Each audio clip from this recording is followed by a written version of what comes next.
Hello and welcome to SPMIS Academy. Today we'll analyze important newspaper articles of 1st July 2026.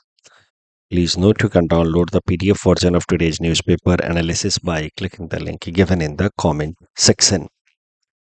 This is the list of the topics that we'll be covering from today's newspaper.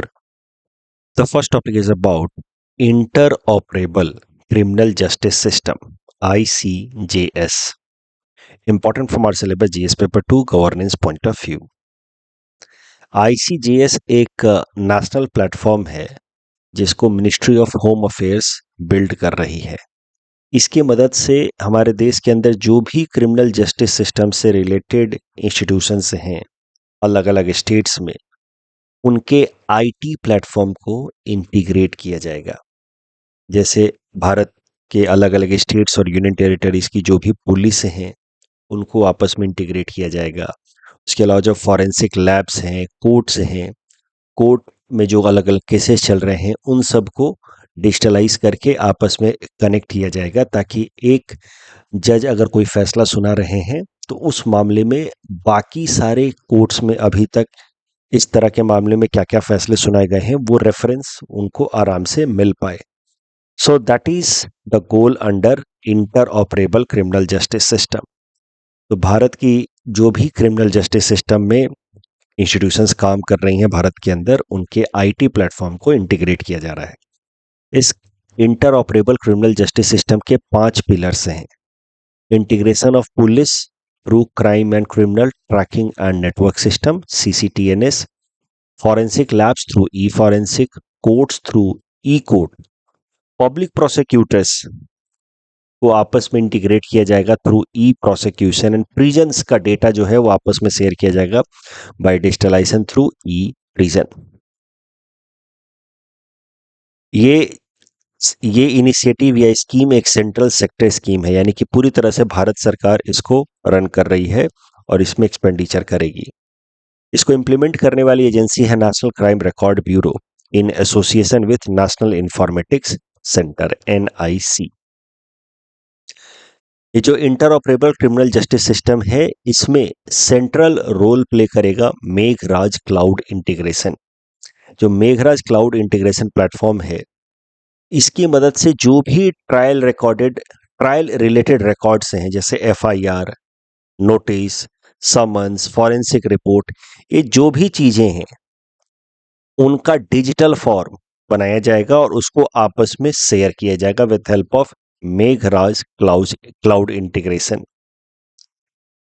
तो ये जो नया reform है interoperable criminal justice system, इसके फायदे ये होंगे कि now FIR will be registered electronically, जिसको हम लोग 0 FIR कहेंगे। तो इससे फायदा ये होगा कि अब जो भी विक्टिम है उसको अपने जुरिडिक्शन वाले पुलिस स्टेशन में जाकर के कंप्लेन रजिस्टर करने की जरूरत नहीं है। अदरवाइज पहले अगर आपके खिलाफ कोई क्राइम होता था तो आप अलग अलग पुलिस स्टेशन घूमते रहते थे। जिस भी पुलिस स्टेशन में आप जाते थे, आप बताते थे कि ये क्राइम हुआ है, वो पुलिस स्टेशन में जनरली ये रिस्पॉन्स मिलता था कि ये तो हमारे एरिया का है ही नहीं, आप दूसरे पुलिस स्टेशन में जाइए।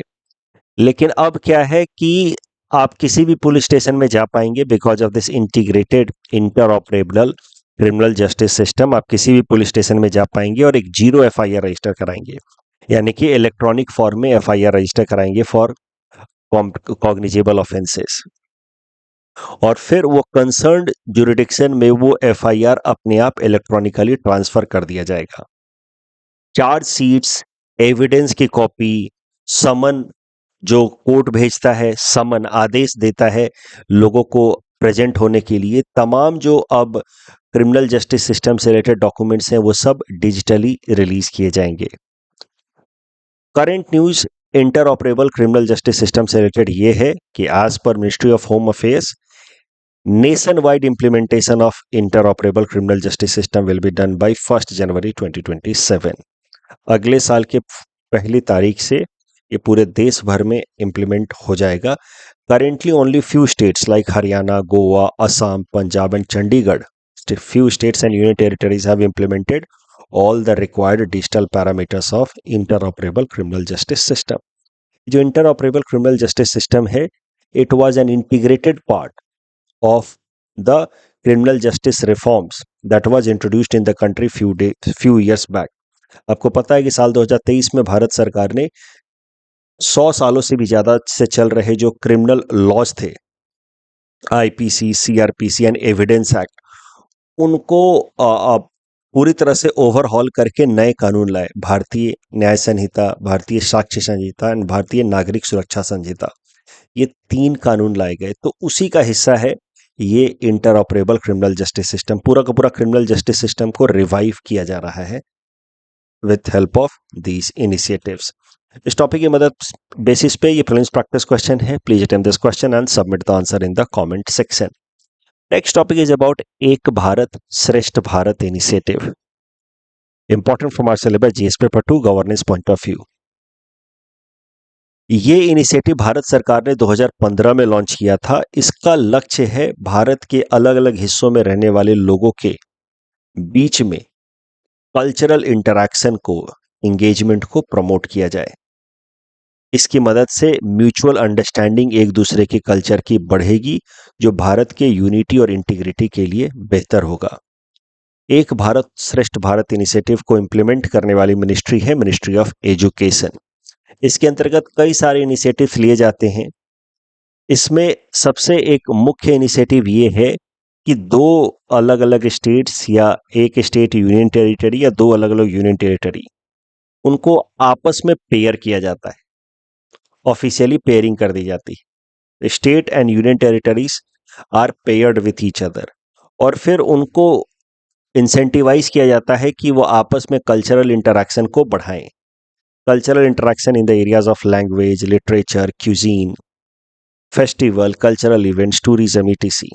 अगर जैसे हम असम की बात करें तो Assam has been officially paired with Rajasthan under Ek Bharat Shreshtha Bharat initiative, और इसके अंतर्गत फिर कई सारे कल्चरल इंटरैक्शन होते हैं। जैसे लैंग्वेज लर्निंग के लिए schools in Assam have introduce some basic Rajasthani and Hindi phrases, while schools in Rajasthan are familiarising students with Assamese greeting, जैसे कि की खबर, ये सब बेसिक कॉमन एक्सप्रेशंस राजस्थान में बच्चों को सिखाया जा रहा है। Cultural exchanges, Bihu, Sattriya dance, tea garden related culture, वहाँ के डांस, सिल्क ट्रेडिशन, ये सब राजस्थान में प्रमोट किया जा रहा है। जबकि घूमर, कालबेलिया, ये सब जो फोक डांस हैं इसको असम में प्रमोट किया जा रहा है। टूरिज्म को भी प्रमोट किया जा रहा है एक दूसरे स्टेट में, जैसे Kaziranga national park, Kamakhya temple, these are being highlighted for tourists in Assam. उनको इंसेंटिवाइज किया जा रहा है राजस्थान से असम में आने के लिए। While Rajasthan is promoting tourist destinations like Jaipur and Jaisalmer fort, Uday city fort या Uday city palace in Assam. इसी एक भारत श्रेष्ठ भारत इनिशिएटिव के अंतर्गत student and youth exchange programme चलाया जा रहा है। युवा संगम प्रोग्राम उसको कहते हैं, जिसमें एक स्टेट के यूथ जो हैं वो दूसरे स्टेट में जाते हैं और एक पर्टिकुलर सेमेस्टर या फिर एक पर्टिकुलर साल, जैसे राजस्थान के यूथ असम में आएंगे और 1 साल असम के स्कूल में पढ़ेंगे, असम के यूथ राजस्थान जाएंगे, 1 साल राजस्थान के स्कूल में पढ़ेंगे। तो ये सब student and youth exchange program run किया जाता है अंडर एक भारत श्रेष्ठ भारत इनिशिएटिव, जिसका नाम है युवा संगम प्रोग्राम।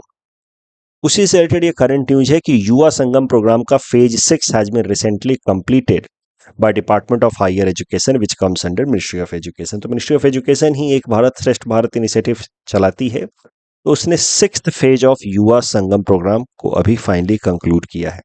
तो हर कुछ दिनों पे time to time student exchange, youth exchange programmes run किए जाते हैं under Yuva Sangam initiative which is overall part of Ek Bharat Shreshtha Bharat initiative. उसका 6th फेज रिसेंटली कंक्लूड हुआ है। इस टॉपिक के बेसिस पे ये प्रीलिम्स प्रैक्टिस क्वेश्चन है। Please attempt this question and submit the answer in the comment section.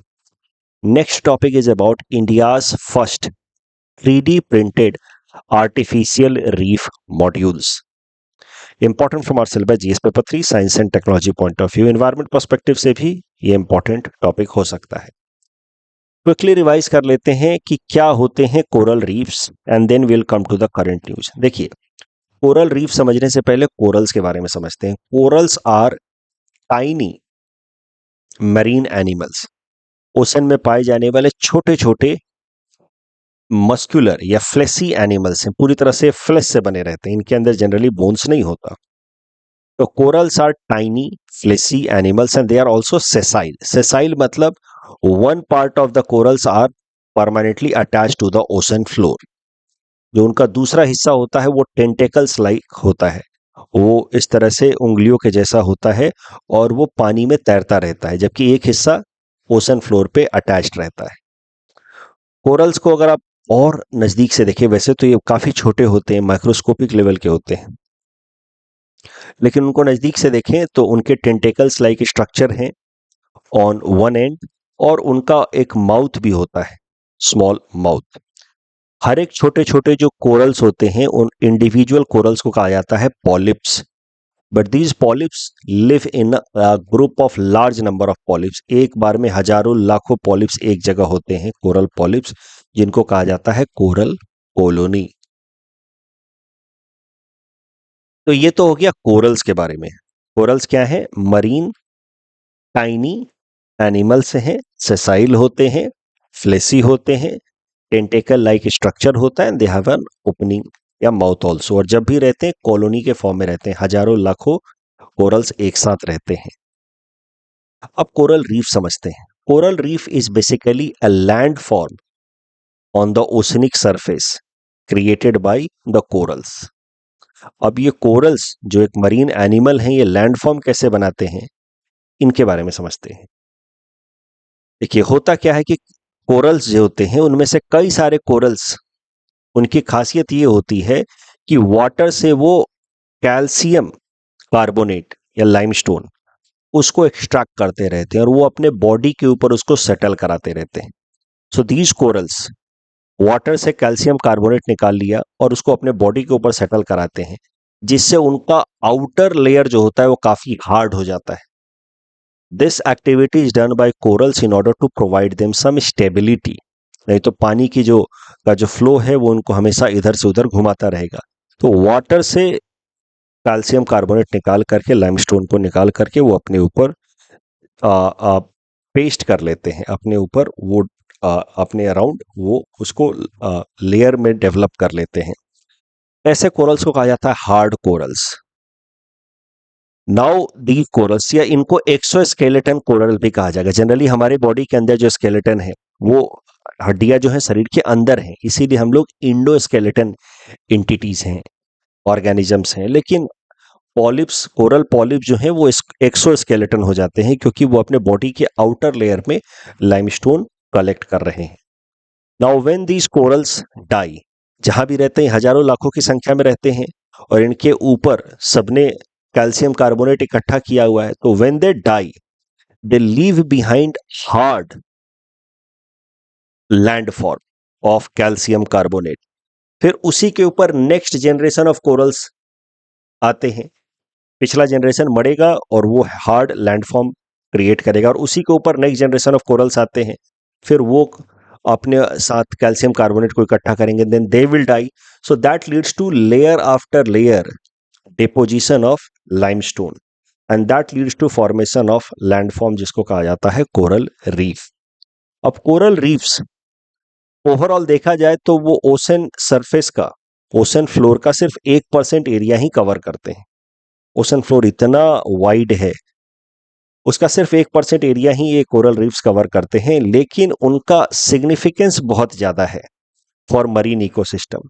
Coral reefs cover only 1% of ocean floor, या even less than that, but they support about 25% of marine species. They act as a habitat for about 25% of marine species. होता है क्या कि coral reefs के साथ एक marine plant भी symbiotic relation में रहता है, जिसको कहा जाता है जूजैंथले, जिस कारण से कोरल रीफ्स काफी कलरफुल दिखते हैं। तो जूजैंथले जो है वो फिर फूड प्रोवाइड करता है to marine animals, fishes, crabs, lobsters, crustaceans, and that is why तमाम marine animals are attracted towards coral reefs, क्योंकि उसके साथ जो सिम्बायोटिक रिलेशन में जूजैंथले प्लांट है, मरीन प्लांट, वो इन तमाम ओशनिक स्पीसीज को आप अट्रैक्ट करता है। और यही कारण है कि ये जो कोरल रीफ्स हैं, they are kind of biodiversity hotspot inside the ocean. Only 1% of area, but 25% of marine species are attracted. और इसी कारण से इनको कहा जाता है rain forest of the sea. उसके अलावा ये जो कोरल रीफ्स हैं, they provide coastal protection as well, क्योंकि ये हार्ड स्ट्रक्चर है, तो किसी भी कोस्टल एरिया के आसपास अगर कोरल रीफ्स बनता है तो it provides protection to the coastal area against forces of waves, tsunamis. Medical importance भी है, क्योंकि कोरल रीफ बायोडाइवर्सिटी वाइज तो काफी रिच है, तो यहाँ से कई सारे रिसोर्सेज एक्सट्रैक्ट होते हैं which is useful for research in developing medicines. Overall marine food chain को मेंटेन करने में coral reefs are quite useful. So marine environmental balance बनाए रखने में कोरल रीफ्स का सिग्निफिकेंट रोल है। बट कोरल रीफ्स धीरे धीरे डिस्ट्रॉय हो रहे हैं, तो उसी को डिस्ट्रक्शन को प्रिवेंट करने के लिए, क्यों डिस्ट्रॉय हो रहे हैं? Because of unscientific fishing, trollers, dynamite fishing, ये सब इस्तेमाल किया जा रहा है, जिस कारण से कोरल रीफ्स डिस्ट्रॉय हो रहे हैं, जिस कारण से मरीन इकोसिस्टम डैमेज हो रहा है। उसी को प्रिवेंट करने के लिए कुछ करंट डेवलपमेंट्स लिए गए हैं। उसी कॉन्टेक्स्ट में पहले हम लोग समझते हैं अबाउट 3D प्रिंटिंग। देखिए, 3D printing is also known as additive manufacturing. ऐसे कहा जाता है लेयर बाय लेयर मैन्युफैक्चरिंग। होता क्या है कि कोई भी जनरली हम लोग प्रिंटिंग का मतलब क्या समझते हैं? 2 डायमेंशनल प्रिंटिंग। एक नोट से उसको हमने प्रिंट करा लिया, पेज पे प्रिंट करा लिया, तो असल में 2 डायमेंशनल प्रिंटिंग है। लेकिन अब टेक्नोलॉजी ऐसे भी आ गई जिसकी मदद से हम लोग 3D प्रिंटिंग कर सकते हैं, और कई सारी चीजें जो हैं वो हम लोग प्रिंट करके मैन्युफैक्चर कर सकते हैं। जैसे हमें मान लीजिए कि एक सीजर बनाना है, इस तरीके का स्ट्रक्चर बनाना है, तो पहले कंप्यूटर में हम लोग सिमुलेशन की मदद से ये 3 डायमेंशनल स्ट्रक्चर बना लेंगे, इसका डिजिटल स्ट्रक्चर बना लेंगे कंप्यूटर की मदद से सिमुलेशन करके, और फिर इंस्ट्रक्शन देंगे, तो फिर लेयर बाय लेयर प्रिंटिंग शुरू होगी। और ये जो इंस्ट्रूमेंट हम बनाना चाहते थे उसको हम लोग मैन्युफैक्चर कर सकते हैं with help of printing as well. इसी अप्रोच को कहा जाता है 3D प्रिंटिंग। इसको कहा जाता है additive manufacturing, because layer by layer addition होता रहता है और एक 3D स्ट्रक्चर प्रिंट करके बना लिया जाता है। तो we make first of all 3D data and then we give instruction to build that object। और सॉफ्टवेयर इस तरीके से डेवलप किए गए हैं आजकल कि वो फिर लेयर बाय लेयर एडिशन करके वो 3D प्रिंटिंग करके किसी भी ऑब्जेक्ट को बना सकते हैं। तो आजकल तो बहुत सारे बिल्डिंग्स भी 3D प्रिंटिंग करके बन रहे हैं। देखिए 3D प्रिंटिंग में होता कैसे है, क्या होगा, कैसे लेयर बाय लेयर काम होगा। तो मान लीजिए कि हमें इस तरीके का स्ट्रक्चर बनाना है, तो पहले हमने एक 3D डिजाइन बना लिया, डिजिटल डिजाइन बना लिया। ये 3D डिजिटल डिजाइन बनाने के बाद अब इंस्ट्रक्शन दिया हमने और लेयर बाय लेयर अब प्रिंटिंग होनी शुरू हुई और इसकी मदद से ये ऑब्जेक्ट को हमने वाकई तौर पे बना लिया। So that is known as 3D printing या एडिटिव मैन्युफैक्चरिंग। अब देखिए, इसी का इस्तेमाल किया जा रहा है, इसी से रिलेटेड ये करंट न्यूज है। करंट न्यूज ये है कि तमिलनाडु के रामानाथपुरम कोस्ट पे वहां का जो कोरल रीफ्स डिस्ट्रक्ट हुआ है because of unscientific fishing method, वहां पे कोरल रीफ्स को रीजनरेट करने के लिए 3D printed artificial coral reef modules लगाए जाएंगे। तो India's first 3D printed artificial reef modules will be deployed in Tamil Nadu on Ramanathapuram coast. इसकी मदद से रिस्टोर करने की कोशिश की जाएगी कोरल रीफ्स को on the coast of Tamil Nadu. This initiative is being taken under second phase of Pradhan Mantri Matsya संपदा योजना। ये पायलट बेसिस पे इंप्लीमेंट किया जा रहा है इस इनिशिएटिव को। अगर ये सक्सेसफुल हो जाता है तो और लार्ज स्केल पे भारत के अलग अलग कोस्टल एरियाज में इसको इंप्लीमेंट किया जाएगा। कोरल रीफ्स के ऊपर यूपीएससी ने साल 2018 में ये प्रश्न पूछा था। Please attempt this question and submit the answer in the comment section. 3D printing के ऊपर ऐसा मेंस में आपसे सवाल पूछा जा सकता है कि क्या है 3D प्रिंटिंग और उसका किस किस एरिया में इस्तेमाल हो सकता है, भारत ने उसमें क्या इनिशिएटिव्स लिए हैं। तो you can attempt this question after reading the hints once. एक बार हिंट्स पढ़ लीजिए, उसके बाद इस क्वेश्चन को आप अटेम्प्ट कर सकते हैं। Next topic is about NPCI rolled out Dronix. Important from our syllabus, GS paper 3, Indian economy point of view. सबसे पहले एनपीसीआई क्या होता है वो समझते हैं। एनपीसीआई एक ऑर्गेनाइजेशन है जिसको पेमेंट एंड सेटलमेंट एक्ट 2007 के अंतर्गत बनाया गया है। It is registered as a non profit company under companies act of 2013। और एनपीसीआई का मुख्य रोल है to develop and operate India's digital payment infrastructure. तो डिजिटल पेमेंट से रिलेटेड जो भी इकोसिस्टम है वो डेवलप कर रही है एनपीसीआई। एनपीसीआई ने कई सारे इनिशिएटिव्स लिए हैं, जैसे RuPay card, IMPS system, Aadhaar enabled payment system, and most importantly NPCI का अगर सबसे महत्वपूर्ण कंट्रीब्यूशन देखा जाए तो यूपीआई है, द टेक्नोलॉजिकल इंटरफेस, जिसकी मदद से इमीडिएट मनी ट्रांसफर हो सकता है from one account to another. तो UPI has transformed India's digital payment ecosystem, वो भी एनपीसीआई ही लेकर के आई। एनपीसीआई को बनाया है आरबीआई ने मिल करके in association with Indian banks association. Indian banks association Bharat के 10 महत्वपूर्ण बैंक्स ने मिलकर के एक ग्रुप बनाया है, उसको कलेक्टिवली कहा जाता है Indian bank association. Indian bank association with RBI have jointly launched NPCI, जो ये तमाम काम करता है। तो अभी तक का सबसे महत्वपूर्ण कंट्रीब्यूशन रहा है यूपीआई। अब करंट न्यूज ये है कि NPCI has unveiled Dronix system. NPCI has launched Dronix. Dronix की मदद से ब्लॉकचेन टेक्नोलॉजी का इस्तेमाल किया जाएगा for tokenization ecosystem. Blockchain technology को अवेलेबल कराया जाएगा फॉर डिफरेंट बिजनेसेस। तो बेसिकली जैसे यूपीआई की टेक्नोलॉजी बना दी एनपीसीआई ने और फिर उसको अवेलेबल करा दिया for different entities to use and promote digital payment. जैसे अब उसका इस्तेमाल कर रहा है गूगल पे, उसी का इस्तेमाल कर रहा है भीम, उसी का इस्तेमाल कर रहा है फोन पे। तो यूपीआई का इस्तेमाल कई सारे अब डिजिटल प्लेटफॉर्म्स कर रहे हैं ऑनलाइन पेमेंट को सपोर्ट करने के लिए। वैसे ही एनपीसीआई अब ले आया है ड्रनिक्स, जिसकी मदद से ब्लॉकचेन टेक्नोलॉजी का इस्तेमाल जो है वो कई सारी एंटिटीज करेंगे और उसके मदद से ब्लॉकचेन टेक्नोलॉजी का एप्लीकेशन अलग अलग एरियाज में होगा, जैसे कि टोकनाइजेशन इकोसिस्टम एंड ऑल। इसी इससे फायदा क्या होगा, सबसे पहले क्विकली रिवाइज कर लेते हैं कि ब्लॉकचेन टेक्नोलॉजी है क्या। ब्लॉकचेन टेक्नोलॉजी एक डिस्ट्रीब्यूटेड लेजर सिस्टम है। लेजर मतलब क्या होता है, हिसाब किताब रखना, ठीक है। अभी जनरली क्या होता है कि अलग अलग एंटिटीज अपना हिसाब किताब रख रही हैं। जैसे हम बैंक्स के कॉन्टेक्स्ट में ही बात करें तो बैंक ए से पैसा ट्रांसफर हुआ किसी अकाउंट में इन बैंक बी, अब वो हिसाब बैंक ए भी रख रहा है, बैंक बी भी रख रहा है, लेकिन कभी कभार मिसमैच हो जाता है। बैंक बी से पैसा ट्रांसफर हुआ बैंक सी में, तो उसका हिसाब बैंक बी भी रख रहा है, सी भी रख रहा है, कभी कभार मिसमैच हो जाता है। तो बाद में बैंक्स बैठ करके उसको सेटलमेंट करते हैं, करेक्शन करते हैं।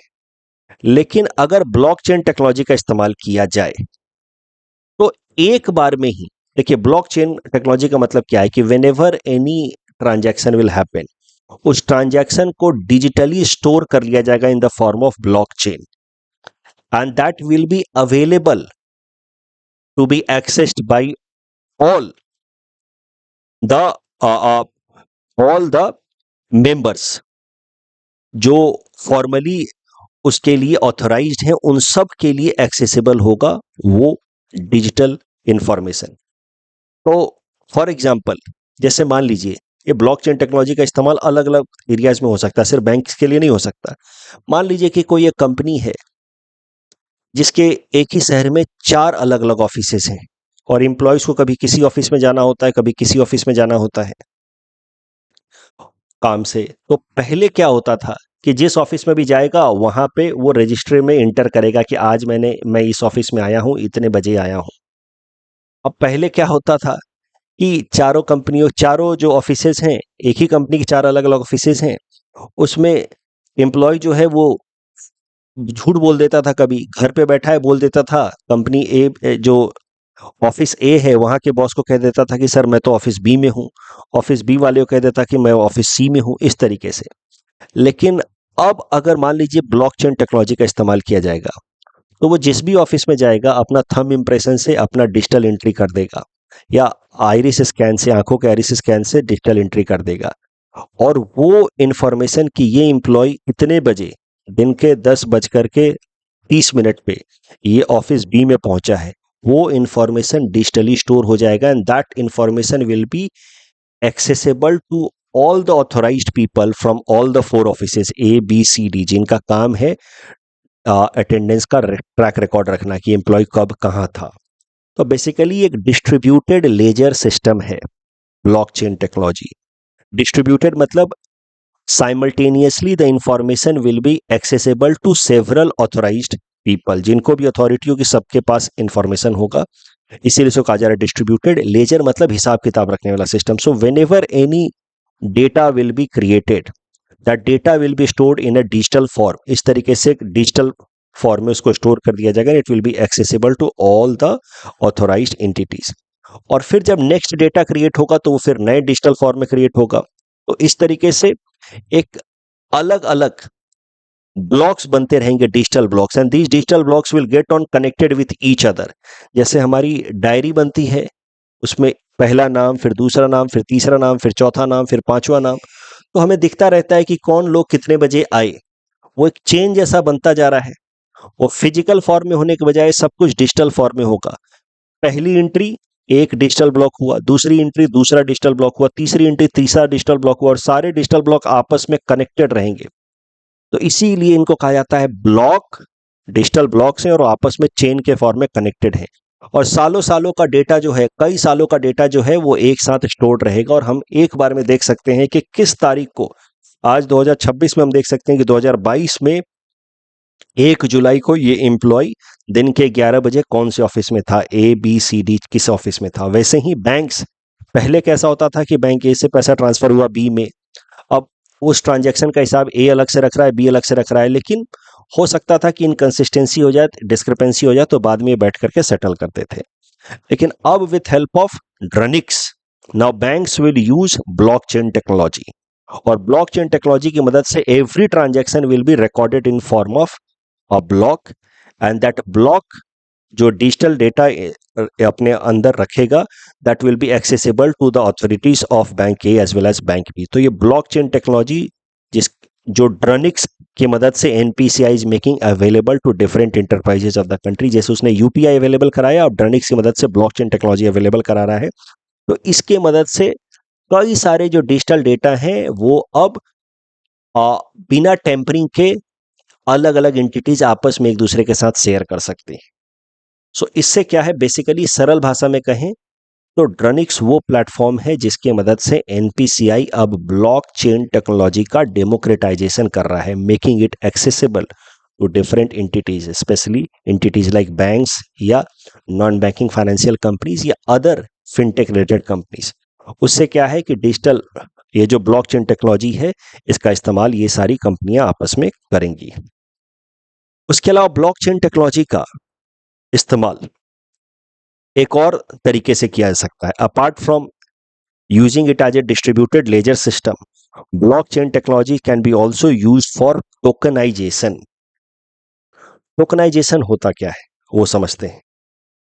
जैसे मान लीजिए, टोकनाइजेशन का डेफिनेशन तो ये है कि it helps in converting ownership rights over real world assets या digital assets like crypto currency into digital token, and then a part of the digital token can be shared to others.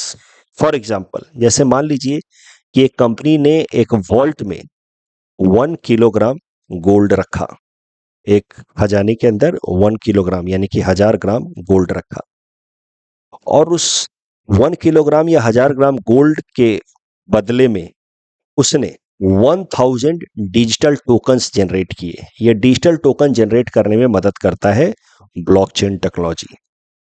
1000 digital token, उसमें से आपने उस company से 10 token खरीद लिए, तो इसका मतलब indirectly you are owner of 10 grams of gold. So ये है फिजिकल वर्ल्ड असेट। इस फिजिकल वर्ल्ड असेट्स का डिजिटलाइजेशन किया जा सकता है, representing ownership of this physical world asset, and this digitalization of the physical world asset representing ownership can be done using blockchain technology, और इसी मेथड को कहा जाता है टोकनाइजेशन सिस्टम। तो tokenisation means converting ownership rights of real world assets into digital tokens, and then these tokens or part of the token can be sold to somebody else। तो इससे क्या है, डिजिटल टोकनाइजेशन जो blockchain technology की मदद से हो रहा है, उससे फाइनेंशियल इंक्लूजन बढ़ेगा, जो फाइनेंशियल ट्रांजैक्शंस हैं वो और ज़्यादा एफिशिएंट होंगे। तो सरल भाषा में कहें तो एनपीसीआई ड्रनिक्स लेकर के आया है, जिसकी मदद से ब्लॉकचेन टेक्नोलॉजी को वो अब डेमोक्रेटाइज कर रहा है। ब्लॉकचेन टेक्नोलॉजी की मदद से distributed ledger system can be used by different entities like banks. At the same time, blockchain technology की मदद से tokenization can be used by different entities. तो जैसे यूपीआई था infrastructure for digital payment, Dronix is infrastructure for blockchain applications like distributed ledger और tokenization. Tokenization के concept के ऊपर यूपीएससी ने अभी रिसेंटली जो प्रीलिम्स एग्जाम हुआ था 2026 में, उसमें यह प्रश्न पूछा था। Please attempt this question and submit the answer in the comment section. कल का जो प्रश्न था रेनफॉल इन इक्वेटोरियल रीजन, वो मेनली होता है कन्वेक्शनल रेनफॉल। सुमन रोड मैप से रिलेटेड दोनों स्टेटमेंट सही है। यहाँ पे infrastructure, national investment and infrastructure fund से रिलेटेड दोनों स्टेटमेंट गलत है। ये ना ही नीति आयोग का ऑर्गन है, मिनिस्ट्री ऑफ फाइनेंस का ऑर्गन है बेसिकली, और इसमें 40,000 करोड़ के आसपास कॉर्पस है, 4 लाख करोड़ के आसपास का कॉर्पस नहीं है। So both statements are wrong. National statistic day से रिलेटेड दोनों स्टेटमेंट सही है। That's all from our side for today. Thanks for watching.